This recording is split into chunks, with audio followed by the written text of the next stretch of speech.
This is another podcast from Alpha Business Media. Welcome to the Deep Dive. Today, we're jumping into something really interesting, a guide, basically a blueprint, for farmers in Nepal.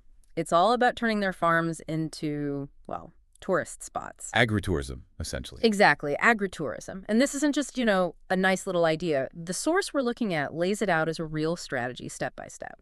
So our goal here, give you the shortcut, unpack how this transformation works, pull out the key bits. It's about taking everyday farm life, the work, the routines, the food, and making it something visitors actually want to experience, something authentic, away from the usual tourist traps. And the timing for this in Nepal, the why now, it's crucial. The source really paints a picture of challenges on two big fronts. You've got traditional farming. I mean, it employs, over 60% of people? Huge number. Right. But its contribution to GDP, it's less than a quarter. That just screams low productivity. A lot of it's subsistence farming. Yields aren't growing. Nepal used to export food. Now it imports billions in grain. Wow. That pressure must be immense. It is. And it drives young people away. The guide mentions that, in almost every third family someone's working overseas, that just empties out the rural areas, leaves land unused.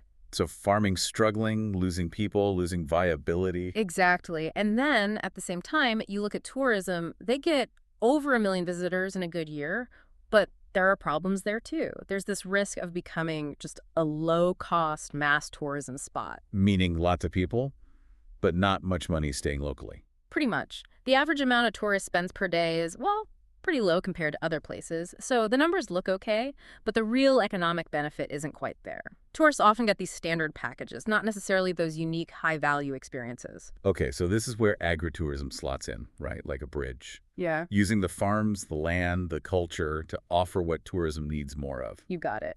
It's presented as this really neat synergistic solution. Farmers get other ways to make money, not just relying on crop prices. It creates jobs locally, maybe gives young people a reason not to leave. Makes sense? And it boosts the whole tourism offering, potentially getting people to spend more, stay longer.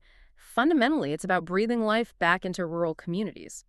So for you listening, this deep dive is about how that bridge actually gets built piece by piece based on this guide. All right, let's get down to brass tacks. If you're a farmer thinking about this, or even if you're just curious as a potential tourist, what can a farm actually offer? The guide has this simple way of thinking about it. What can guests look at, do, and buy? Yeah, it's about seeing the farm through a visitor's eyes. So starting with look, that's basically hospitality, right? A place to stay. Right. And the guide lays out a few options. The simplest, probably the easiest way to start is a traditional homestay. You offer a room in your own house. Guests get totally immersed in Nepalese family life. Yeah, that connection is something you just don't find in a regular hotel. Absolutely. Then there's the community homestay model. The guide really flags this one. It's where a few neighbors, they say at least 5 households, team up. Safety in numbers. Sort of. It makes managing things like bookings, logistics, even getting registered a bit easier than going it alone. You pool resources, share the load. That makes a lot of sense, especially if you haven't run a business like this before. It does. And then for farmers who maybe have a bit more capital or want to grow, the guide talks about building separate cottages. That offers more privacy, you can charge a bit more, caters to a slightly different guest. Okay, lodging covered. The look, but the real unique part, the dough, that's the experiences, right? Getting involved in farm life. This is the core, really, turning daily chores into attractions. The guide talks about master classes, workshops, but not just watching, getting involved. Like what specifically? Well, imagine joining in rice planting, maybe during Isar 15, that big festival, or learning to milk a cow, trying your hand at plowing with oxen, helping with the harvest. Actually getting your hands dirty, that sticks with you way more than just taking a picture. Exactly. It's participation, not just observation. Cooking lessons are huge, too. Learning to make momos, or dalbat, the classics, using ingredients picked right there on the farm, that farm-to-fork thing, but you're actually doing it. You really taste the difference. Definitely. And the dog can also be things like workshops on traditional crafts, learning about local herbs and remedies, or even sustainable farming. The guide mentions Hazara Farm as an example. They do permaculture and organic farming training. Attracts people interested in that side of things. Okay, so guests have stayed like they've participated. Do. Which brings us to buy. The taste, the products. Food is obviously central. The farm-to-table dinner is a key offering, your big advantage. Serving food made with stuff picked like hours ago. You can't beat that freshness. No city restaurant can compete with that. Right. And organizing tastings, maybe different honeys or local cheeses, unusual fruits, or tea, especially if you're somewhere like Unum, famous for its tea. But the guide stresses it's not just about handing out samples. It's the story behind it. Exactly. Tell them where it comes from, what makes it special, create a nice atmosphere, make it an experience. That makes it memorable, not just a transaction. Precisely. Another idea is self-harvesting. Guests pay a small fee, pick their own fruit or veg. It's interactive, they get exactly what they want, and then the farm shop. Little place selling fresh produce, maybe homemade jams, pickles, honey, dried herbs, even local crafts. People love buying those things as souvenirs, a taste of the place to take home. Okay, the offerings are clear, look, do, buy. But actually making that shift from farmer to, well, tourism operator, that sounds like a big leap. How does the guide walk someone through setting it all up? Yeah, that's where the guide gets really practical. It breaks it down into 4 main steps. Step 1, planning and getting registered. Before you do anything, you need to figure out your specific angle. Like, who are you trying to attract? Exactly. Who's your ideal guest? What makes your farm special? Is it the view, a particular crop, a family skill like making cheese? You need to nail down your unique selling point. Define your brand, basically. Right. Yes. And then the paperwork. Getting legal. This is super important for trust and just being able to operate properly. The guide lists things like registering the business, getting a tax number, a PAN number, and crucially, a tourism license. That often involves showing proof of ownership, having a business plan, maybe even a bank guarantee. That sounds like it could be a bit daunting for someone who's mostly focused on farming up till now. It definitely can be. But the guide points out something important. For simpler setups like homestays, especially the community homestay model with multiple families, the registration process can be much simpler, often handled right at the local or provincial level. So teaming up makes the red tape easier too. It seems so, yeah, a big plus for that collaborative approach. And the guide really emphasizes this legal step. It's crucial for the farmer, obviously, but also for you as a tourist, knowing it's a legitimate, recognized operation. Okay, makes sense. So plan, register. Step 2 is funding, because this isn't free to set up. No, you definitely need some initial investment. The guide suggests budgeting for the basics, registration fees, maybe some renovations or furniture for guest rooms, getting a simple website or social media going, initial supplies. Where does the money come from? Well, personal savings are one route, but the guide points towards other support too. Government grants, like this Modern Green Tourism Village program, which apparently can offer quite a bit for developing infrastructure. Maybe even international funding, like World Bank grants for agriculture that could potentially support this kind of diversification. What about regular bank loans? Is there anyone specific farmers should talk to? Yes, the guide specifically calls out the Agricultural Development Bank Ltd. ADBL. Since they're government-owned and focused on agriculture, they're positioned as a key partner, likely having loan products suitable for agritourism ventures. Right. Plan, fund. Step 3, actually creating that memorable guest experience. This is the make or break part, isn't it? Absolutely. This is all about the delivery, making sure guests have a good time, feel comfortable, get that authentic experience they're looking for. The guide references successful models like the Community Homestay Network, CHN, and stresses the basics. Yeah. Cleanliness, safety, a clean room, working toilet and shower. Well, fundamentals. And little things that show care, like providing boiled or filtered water instead of plastic bottles, that environmental touch. But honestly, the biggest thing, sincere communication. Making guests feel truly welcome, almost like family. That personal connection is what people remember. That's the heart of hospitality. For sure. And for the experiences, the do part, it's about making them interactive.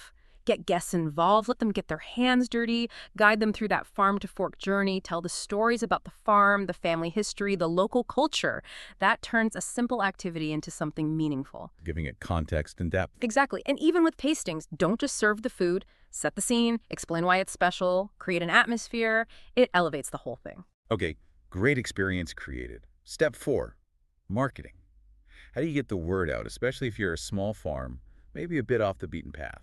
The guide's pretty down to earth on this. It says, look, the best marketing is an amazing experience that people talk about. Word of mouth is gold, but you still need to be visible. You need that initial spark. Right. A digital storefront is pretty much essential now. Social media, Facebook, Instagram.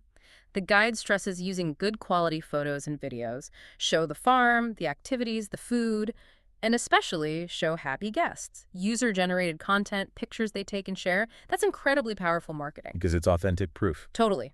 And using online booking platforms, Booking.com, Airbnb that gives you instant global reach. The guide notes that successful farms in Nepal are already using these. For you, looking for these places, that's probably how you'll find them. Solves the how do I find this hidden gem problem. Exactly. Beyond digital, the guide circles back to the power of your story. Share the farm's history, your family's connection to the land, your passion. That creates an emotional hook. And partnerships are smart, too. Like working with travel agents. Yeah, linking up with travel or trekking agencies in places like Kathmandu or Pokhara. They're often looking for unique rural experiences for their clients. Or even just teaming up with your neighbors, other farms, local craftspeople to offer joint packages or recommend each other. Creating a local ecosystem. Right. It all feeds back into that cycle. Great experience, happy guests, good reviews and word of mouth, new guests. The core message on marketing seems to be invest first in making the experience fantastic. It all sounds really positive, tapping into Nepal's strengths. But let's be real, shifting gears like this must come with challenges. Does the guide address the tough stuff? Oh, yeah, it's definitely realistic about the hurdles. A big one is infrastructure. Poor roads, getting to rural spots. That makes it hard for tourists to even reach you. Plus, unreliable electricity, patchy internet, those are big operational headaches. Yeah. Hard to run a business, let alone a tourism one, without reliable power or internet. For sure.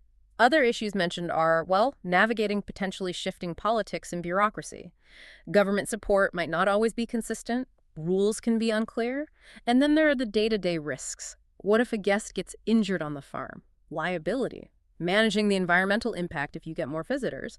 And farming itself is seasonal, right? So income can be up and down. So it's not just a walk in the park. There are real obstacles.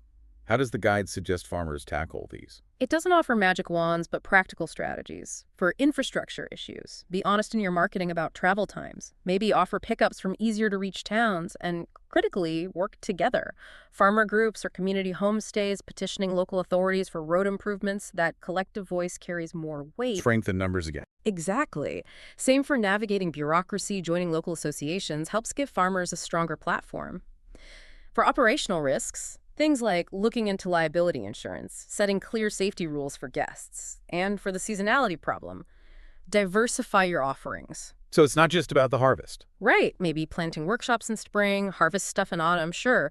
But you could offer cooking classes, craft workshops, maybe even wellness or yoga retreats year-round, things that aren't tied just to the farming calendar. It helps smooth out the income. The guide acknowledges the problems, but shows you there are ways to think about managing them. That's good, showing it's not insurmountable. And to really drive the point home, the source gives examples of people already making this work, right? Yes, definitely. It highlights a few success stories for inspiration. There's Hasera Organic Farm Stay near Dulikul. They've really leaned into being certified organic and offering permaculture training. It's a full immersion, very focused on education and ecology, and they get great reviews online because of that clear focus. So they found their niche and owned it. Pretty much. Then there's Prakriti Resort and Organic Farm, closer to Kathmandu. That one shows how you can grow. Started with organic farming, now it's more like an eco-resort.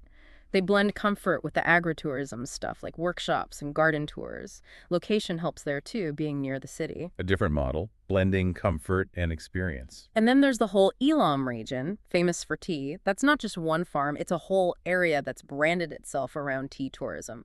People go for tea tours, tastings, the amazing scenery. It shows how a whole region can get behind one product, so you can see this is actually happening at different scales with different focuses across Nepal. Okay, this deep dive has really laid out a compelling picture. Agritourism in Nepal seems like it's coming from a place of real need, but also real opportunity, bridging those gaps in farming and tourism. And it's about so much more than just money, as the source makes clear. It's about, keeping cultural traditions alive, looking after the local environment, making communities stronger, giving the next generation a reason and a way to stay on their land. The farm isn't just land, it's a story, an experience. Yeah, and this guide really shows that, okay, it takes planning, it takes resourcefulness, you have to deal with challenges, but with that focus on genuine hospitality, farmers can make this work. They can turn their farms into places visitors really want to connect with. It does make you think, doesn't it? About the bigger picture. These principles driving agritourism people seeking authenticity, connection, real experiences, could those apply elsewhere? To other traditional industries maybe struggling to find their footing in the modern world, what other hidden gems are out there just waiting for us to see them differently? That's a great thought to leave things on. Thanks, everyone, for joining us in this deep dive.